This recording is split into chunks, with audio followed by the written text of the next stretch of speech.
When my son-in-law sent the formal letter demanding I remove the dog my late wife gave me, I did not argue or shout. I calmly folded the crisp paper, placed it on my desk next to a blueprint for a garden shed I was designing, and took Winston for his favorite evening walk. Derek believed he had me trapped, cornered by his new authority as the HOA president. He saw an old man who would simply surrender.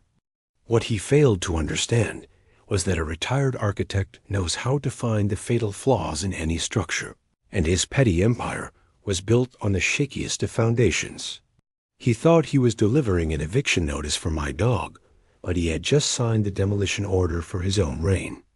Before I tell you how I started to fight back, please subscribe to the channel and let me know in the comments what you think of HOAs that go too far. My name is Samuel Blackwood, and at 67 years old, I had thought my days of fighting were long behind me. I live in Scottsdale, Arizona, in a small but comfortable house I designed myself within the Desert Bloom Vistas community. The years after my wife, Eleanor, passed were quiet ones. My world had shrunk to my workshop, my garden, and the steady, comforting presence of Winston, the golden retriever she had insisted we get just 6 months before she got sick. He was the last living gift from her, a 60-pound bundle of unconditional love and goofy energy that filled the silent house with a sense of purpose. Our routine was the bedrock of my life, a predictable rhythm that kept the grief at bay. Every morning, the wet nose of Winston would nudge my hand at precisely 6 o'clock. We would walk the quiet, manicured streets as the sun cast long shadows over the cacti in meticulously placed rock gardens. The dry desert air was cool and pleasant before the heat of the day settled in. This walk was more than just a routine. It was a connection to Eleanor. She had loved these mornings. I could almost feel her presence beside me, commenting on the vibrant colors of a bougainvillea or the silly way Winston chased a lizard. My neighbors, mostly retirees like myself, would wave from their porches while sipping coffee. It was a peaceful existence, built on mutual respect and shared experience. My daughter, Sarah, had passed away a few years after my wife, a cruel 1-2 punch from fate that left a void in my heart that I never thought would heal. Her husband, my son-in-law Derek Vance, was a man I tolerated for the sake of my granddaughter, Chloe. Derek was ambitious, with a salesman's smile that never quite reached his eyes. Before Sarah's death, he had been more relaxed, capable of genuine warmth. But grief and ambition twisted him into something hard and brittle. He always seemed to be measuring things, not for function or beauty, but for their value and the power they could grant him. Our relationship became a series of polite but strained holiday dinners and brief phone calls about Chloe. The peace in Desert Bloom Vistas began to fray about 3 months ago when Derek, in a surprise move, was elected president of the Homeowners Association. At first, the changes were small, almost laughable. A memo was distributed detailing the exact angle at which trash receptacles must be placed at the curb, with a $25 fine for non-compliance. Then came the edict on lawn ornaments, banning anything deemed aesthetically disruptive, a term so vague it seemed designed to create conflict. I saw my neighbor Martha, across the street, sadly taking down the wind chimes her late husband had built. They had hung on her porch for 15 years. I heard murmurs from George, my 71-year-old neighbor who was a retired accountant, about the sudden increase in monthly dues without any visible improvements. He would shake his head over coffee and say, "The numbers do not add up, Sam. Money is going out, but nothing is coming in. Not for us anyway." I tried to ignore it.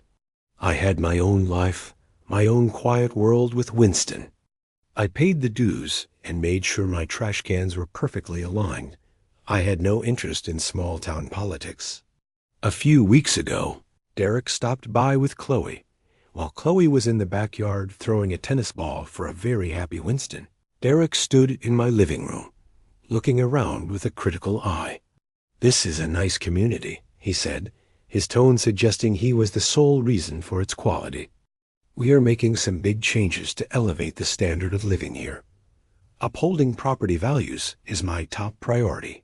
He glanced out the window at Winston, who was joyfully dropping a slobbery ball at Chloe's feet. "He is a big dog, Sam. A really big dog for a place like this." A cold knot formed in my stomach. It was not a question or a casual observation. It was a statement of intent. I tried to deflect. "He is a good dog, Derek. Eleanor wanted him to be comfortable here in his home." Derek's smile tightened. "Times change. We have to think about the community's image now." The moment passed, but the chill of it lingered. The official notice arrived yesterday, a stark white envelope with the Desert Bloom Vistas letterhead. It was clinical and impersonal, citing a newly passed bylaw, Article 7, Section 4, which prohibited any resident from owning a pet weighing more than 20 pounds. The rule was passed, it claimed, to reduce noise and potential property damage.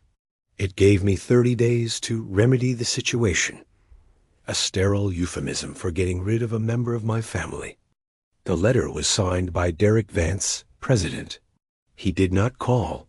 He did not have the decency to speak to me face to face.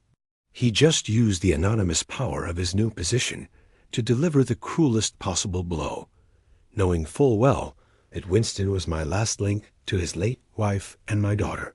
Standing there in my hallway, holding the letter, I felt the quiet life I had built for myself cracking apart. But alongside the profound sadness, a different feeling began to surface, one I had not felt in many years. It was the cold, clear focus of a man with a problem to solve. Derek saw me as a grieving old man, an easy target he could push aside. He had miscalculated. He had forgotten what I did for a living for 45 years. I designed systems. I found weaknesses. I built things to last, and I knew how to recognize a structure that was designed to fail. His HOA was a poorly designed structure, and I was about to expose every single flaw. A night after receiving the letter was a long one.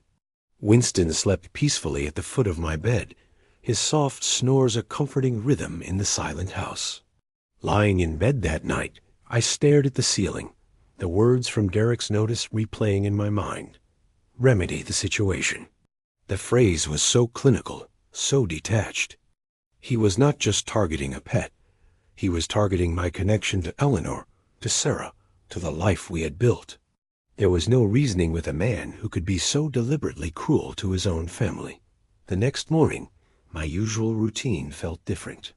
The walk with Winston was not just a pleasant stroll. It was an act of defiance.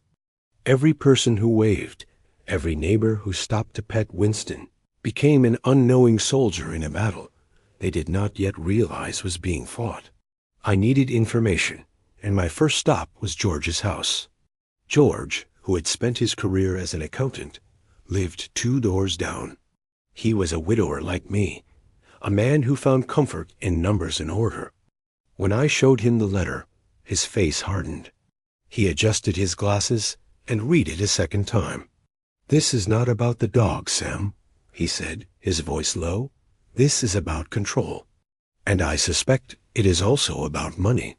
He invited me inside, his living room a fortress of financial ledgers and organized files. He explained that since Derek took over, the HOA's quarterly financial statements had become vague. "Before, we saw itemized expenses," George explained, tapping a finger on a spreadsheet he had created on his computer. "Landscaping, pool maintenance, security. Now, it is just lump sums under broad categories like community improvement projects." I sent 3 emails asking for a detailed breakdown. I received no response.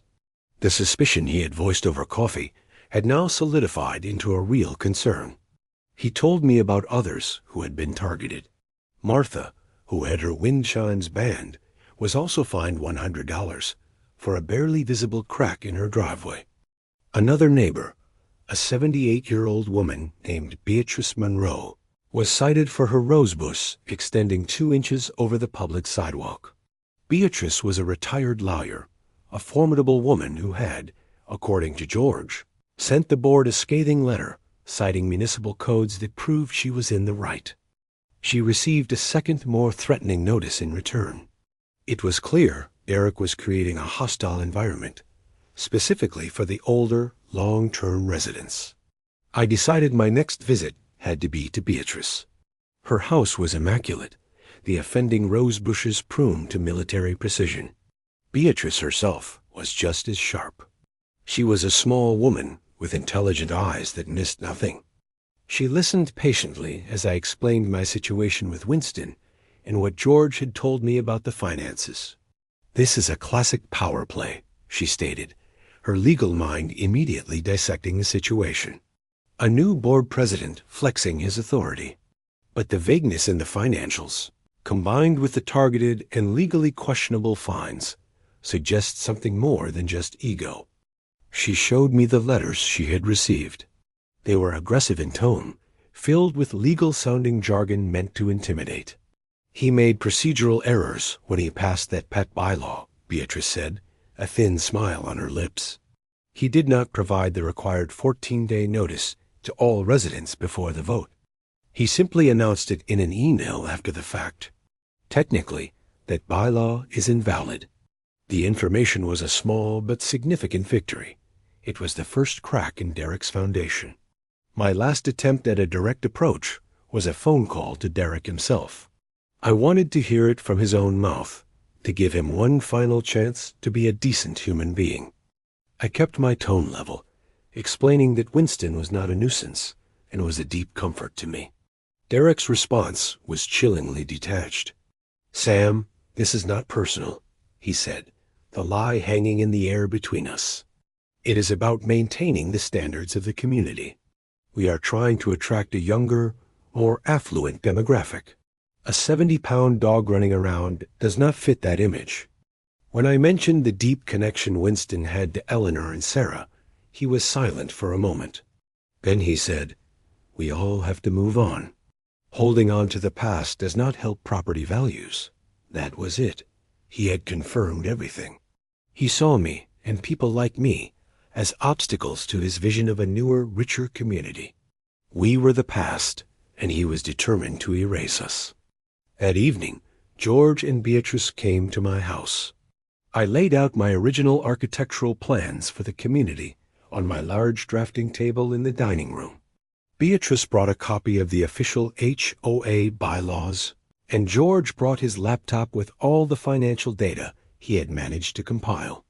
Winston lay under the table, his head on my feet, as if he knew he was the subject of this council of war. We spent hours poring over the documents. Beatrice highlighted sections of the bylaws that Derek had violated. George pointed out the alarming increase in consulting fees to companies we had never heard of. I used my knowledge of the community as infrastructure to point out that none of the supposed community improvement projects had actually resulted in any improvements. The pool filter was still malfunctioning, and the cracks in the community clubhouse walls were getting worse. The more we dug, the clearer the picture became. Derek was not just a bully. He was using his position for personal gain, pushing out old residents with harassing fines while funneling community money to his friends. The tension in the room was thick, a mixture of anger and grim determination. The fight was no longer just about my dog. It was about our homes, our community, and our dignity.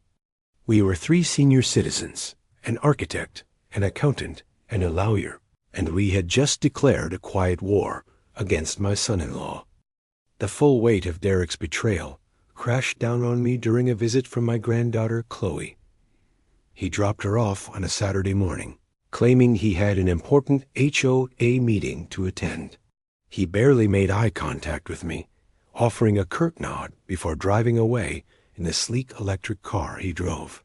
Chloe, who was only 14, seemed quieter than usual. She gave Winston a half-hearted pat on the head and sat down at the kitchen table. I poured her a glass of orange juice, trying to keep things normal for her sake. "Is everything all right at home?" I asked gently. She shrugged, tracing patterns on the table with her finger. "Dad is just stressed," she said. "He is on the phone all the time, talking about the HOA. He says he is making the neighborhood better, more valuable." I took a deep breath. "Chloe, your father sent me a letter. He wants me to get rid of Winston." Her head snapped up, her eyes wide with disbelief. "What? No, he would not do that. He knows how much Winston means to you, to us. He was Mom's dog." Her voice cracked on the last word. I showed her the letter. Watching her read it, seeing the hurt and confusion on her face, was more painful than receiving the notice myself. This was the true consequence of Derek's actions, the emotional damage he was inflicting on his own daughter. She looked at me, tears welling in her eyes. "He told me you were just being difficult," she whispered.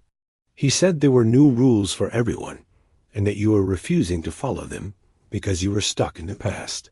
He made it sound like you were the problem." That was the moment the betrayal became complete. It was not enough for him to target my dog and my home. He was actively turning my granddaughter against me, poisoning our relationship with lies to justify his own cruelty. He was using his position to isolate me, painting me as a stubborn old man who was a threat to progress. The immediate aftermath of this realization was a profound sense of loss. I felt the distance between myself and Chloe stretch into a chasm, engineered by her father. When Derek came to pick her up, the air was thick with tension. Chloe would not look at him, and her hug goodbye to me was tight and desperate. Derek's smile was gone, replaced by a cold glare. "I heard you have been talking to George and Beatrice," he said once Chloe was in the car. "You need to be careful, Sam. You are making this much harder than it needs to be." It was a threat, plain and simple. Over the next week, the pressure intensified. I received a second notice, this one informing me that since I had not remedied the situation, I would now be fined $50 per day until Winston was gone. The fine was retroactive to the date of the first notice, meaning I already owed $350. The letter was delivered by certified mail, requiring a signature, a tactic designed for maximum intimidation. I saw Derek making a show of walking the neighborhood with a clipboard, pointing out supposed violations. He had a landscaping company, one George did not recognize, begin work on the community's front entrance. The cost, according to a community-wide email, was a staggering $20,000 for a few new palm trees and some decorative rocks. The community that once felt like a peaceful haven now felt like occupied territory. Neighbors who used to chat freely now offered nervous smiles and hurried away. They were scared. They saw what was happening to me, to Martha, to Beatrice, and they did not want to be next. The financial strain was a real and immediate consequence. As a retiree on a fixed income, an extra $50 a day was not something I could ignore. It was a deliberate squeeze, designed to force my hand. The emotional toll was worse. Winston, sensing my anxiety, became clingy and subdued. He would follow me from room to room, resting his head on my knee and looking up with worried eyes.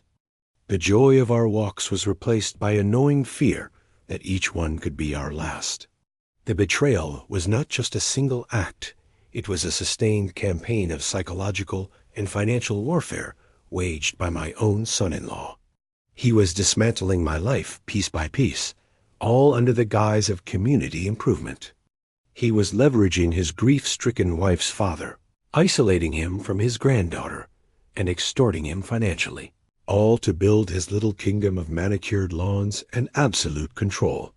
The final blow came when I saw him talking to a real estate agent outside the house across the street, which had recently gone up for sale. He was pointing toward my house, shaking his head with a look of feigned disappointment. It was clear what he was doing, what he had told Chloe. He was telling people I was the problem, the difficult old resident who was dragging down property values with his oversized dog and his refusal to modernize. He was not just trying to force me out. He was trying to erase me and everything my generation of residents represented. Standing by my window, watching him perform, I felt the last bit of sorrow burn away, leaving behind something cold and hard. He had made this personal. He had involved my granddaughter and attacked my wife's memory. He had shown me his true character, and now I would have to show him mine. The architect in me knew that before you can build something new, you often have to demolish what is already there. Derek's reign was a condemned structure, and I was about to take a sledgehammer to the load-bearing walls. The time for quiet defiance was over. It was time to act. The apathetic smile Derek gave me as he drove away with Chloe was the turning point. In that moment, I made a conscious decision. I would not be pushed out. I would not give up Winston, and I would not allow my son-in-law to dismantle the community I had called home for 3 decades. The grief and shock that had clouded my judgment evaporated, replaced by a cold architectural clarity. I was no longer a victim of circumstance. I was the lead designer of his downfall. My first step was to test his arrogance. I needed to see how he would react to a formal, calculated pushback. Beatrice Monroe drafted a letter on my behalf. It was a masterpiece of legal precision, citing the specific HOA bylaw that required a 14-day written notice for any new rule changes, a step Derek had skipped. The letter formally disputed the validity of the pet weight restriction and all associated fines, stating we would not be paying them and would not be removing the dog. We sent it via certified mail, the same tactic he had used on me. This was not a plea for mercy. It was a declaration that we knew the rules better than he did. While we waited for his response, our small team of 3 began to plot in earnest. We met in my workshop, a space filled with blueprints, scale models, and the smell of sawdust, a place where problems were systematically solved. George set up his laptop next to my drafting table. Beatrice spread her legal pads out, and I pinned a large schematic of the Desert Bloom Vistas community to the wall. We were no longer just 3 disgruntled neighbors. We were a strategic unit with a clear objective. George's role was to follow the money. His hunch about the landscaping company was our first real lead. He started digging into public business records. The company, Vance Prestige Landscaping, was incorporated just 2 weeks before Derek was elected. George announced one evening, his eyes gleaming with the thrill of discovery. The registered agent is his cousin, Michael Vance. This is not just cronyism, Sam. This is a textbook conflict of interest and likely embezzlement. He began creating a detailed report, cross-referencing the outrageous invoices with market rate prices for the same services.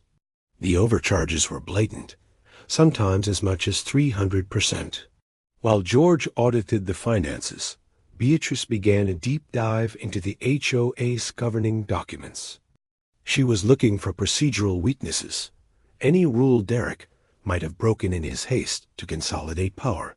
He has been appointing friends to committee positions without a formal vote from the membership, she noted, highlighting a passage in the bylaws. That is a direct violation of Article 4. He is building his own little unelected government. My role was to leverage my knowledge of the community itself. I had the original plans, every specification from the plumbing to the roofing materials. I knew where the real problems were, the issues that Derek's cosmetic improvements were ignoring.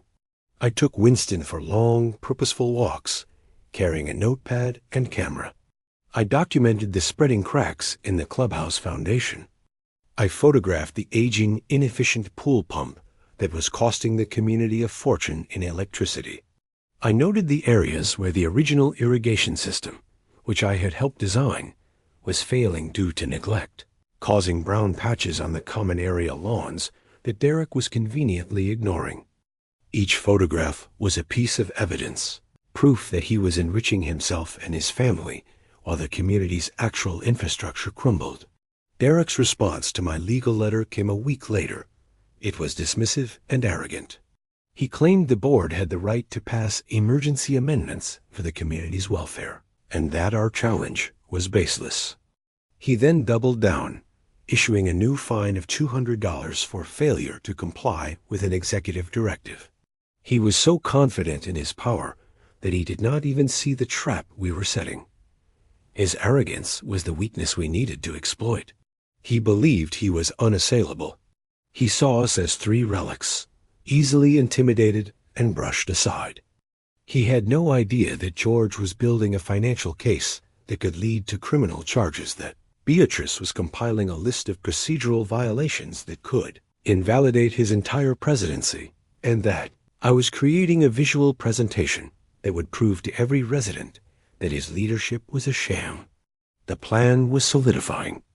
We would not just fight the fines. We would dismantle his entire operation.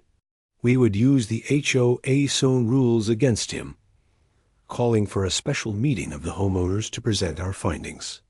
We would expose his self-dealing, his neglect, and his illegal power grabs in a public forum he could not control.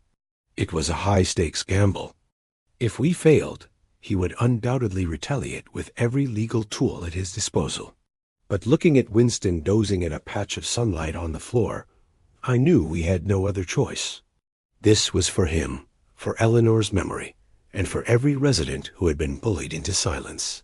Before we go on, please hit the like button because it really helps the channel. The real game was just beginning, and I was not about to lose. With our strategy in place, the execution phase began.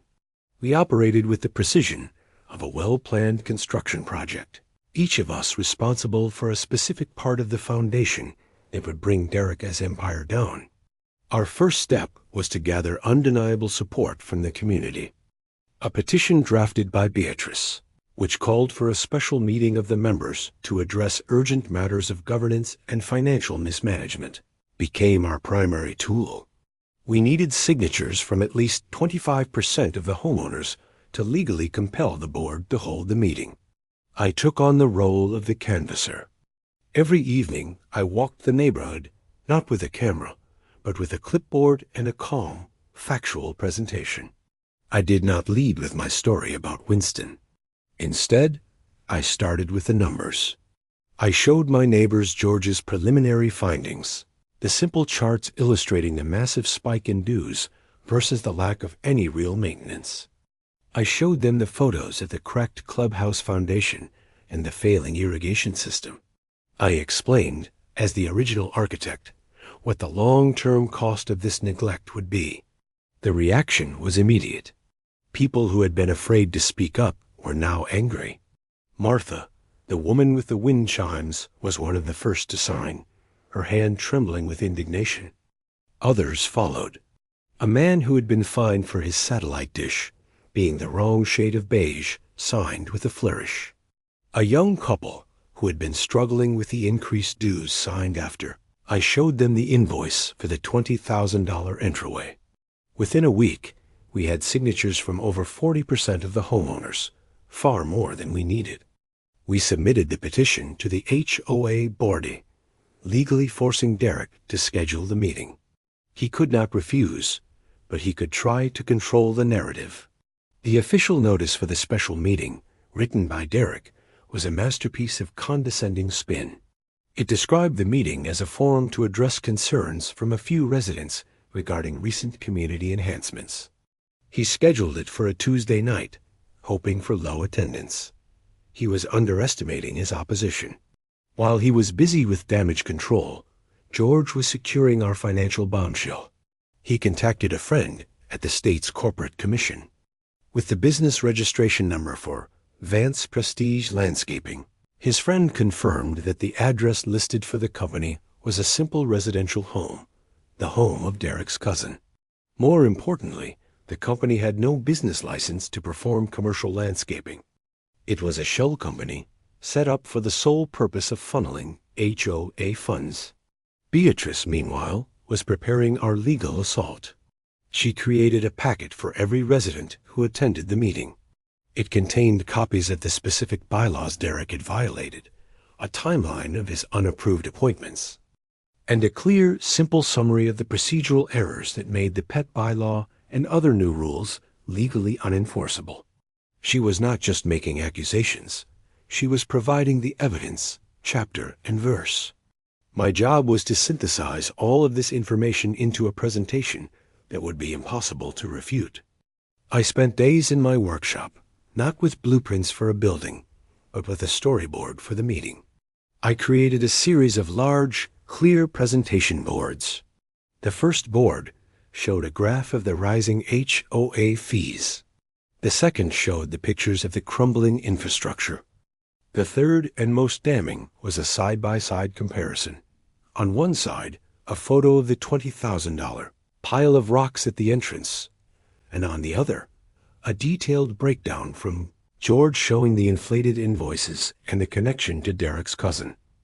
We hit one setback a few days before the meeting. Derek, sensing a real threat, tried to intimidate one of our key supporters. He sent a violation notice to a man who had been very vocal in gathering signatures, citing him for having a basketball hoop that was not in a designated storage area. The man called me, worried. Beatrice immediately called Derek, informing him that his targeted harassment of a resident for exercising their rights was illegal, and that if he did not rescind the notice, she would file a formal complaint with the state attorney's office. The violation notice was quietly withdrawn the next day. The night before the meeting, the three of us gathered one last time in my workshop. The presentation boards were lined up against the wall. George had his financial report printed and bound. Beatrice had her legal packets stacked neatly in boxes. Winston was snoozing at my feet. There was a quiet confidence in the room. We had done the work. We had checked every fact, cited every rule, and followed every procedure. We were not a mob with pitchforks. We were a team of professionals with a case that was airtight. Derek thought he was walking into a small community forum to calm down a few disgruntled old folks. He had no idea he was walking into a courtroom where we were the prosecutors, and the entire community was the jury. The community clubhouse was buzzing with more energy than I had seen in years. Derek had clearly expected a dozen or so residents, but the room was packed. Nearly every household was represented. George, Beatrice, and I had arrived early, setting up my presentation boards on easels at the front of the room, facing the audience. We took seats in the front row, our folders of evidence resting on our laps. Derek and his hand-picked board members walked in looking confident, but their smiles faltered when they saw the size of the crowd. Derek, ever the salesman, recovered quickly. He stepped up to the podium, tapped the microphone, and opened with a warm, disarming greeting. "Thank you all for coming," he began. "I am glad we can have this open forum to clear up some misunderstandings about the fantastic progress we are making in Desert Bloom Vistas." He launched into a polished speech about property values, curb appeal, and creating a more modern, desirable community. He spoke of difficult but necessary changes. He was smooth and convincing, but he made a critical mistake. He decided to make an example of me. "For instance," he said, gesturing vaguely in my direction, "we have had to enforce long-standing rules about pets to ensure the comfort and safety of all residents. Some residents who have been here a long time find change difficult, which is understandable, but the board must act for the good of the entire community." That was our opening. Before he could move on, Beatrice stood up. Her voice was not loud, but it cut through the room with absolute authority. "Mr. Vance, could you please cite the long-standing rule you are referring to?" Because the bylaw restricting pet weight was created 62 days ago, in a meeting for which you failed to provide the legally required 14-day notice to residents, rendering it invalid under Article 9 of our own governing documents. A murmur went through the crowd. Derek was visibly flustered. "That was an emergency amendment," he stammered. "A procedural technicality." "There was no emergency," Beatrice replied calmly, "and there is no such thing as a procedural technicality when you are breaking the legal framework of this community. Now, shall we discuss the $20,000 landscaping contract awarded to your cousin's unlicensed company?" The room went silent. Derek's face paled. This was George's cue. He walked to the podium, not with anger, but with the quiet demeanor of an accountant presenting an audit. He placed a document on the podium. "This is the incorporation paper for Vance Prestige Landscaping," George announced to the room. "It was founded by Michael Vance 1 week after the election. And these," he continued, holding up a stack of papers, "are the invoices, charging our community 3 times the market rate for basic services. This is not progress, Mr. Vance. This is theft." The crowd erupted. People started shouting questions. Derek banged the gavel, calling for order, but he had lost control of the room. It was my turn. I walked up and stood next to my presentation boards. I did not need a podium. I turned to my neighbors. "For 40 years, I have lived here." I began, my voice steady. "I helped design these homes. I know every pipe and every wire in this community." I pointed to the first board. "Here are our rising fees." I pointed to the second. "And here is where that money is not going. This is the crack in our clubhouse foundation. This is the failing pool pump. This is the dying landscape from a broken irrigation system you have ignored." Finally, I pointed to the third board, the one with the picture of the rocks next to the invoices. "Derek asks us to sacrifice for the community. He asked me to give up my dog, the last gift from my late wife, for the sake of property values. But he is not asking his own family to sacrifice. He is enriching them at our expense." I looked directly at Derek, whose face was a mask of fury and humiliation. "You are not a leader," I said, my voice ringing with clarity. "You are a parasite, and it is time for this community to remove you." Beatrice stepped forward one last time.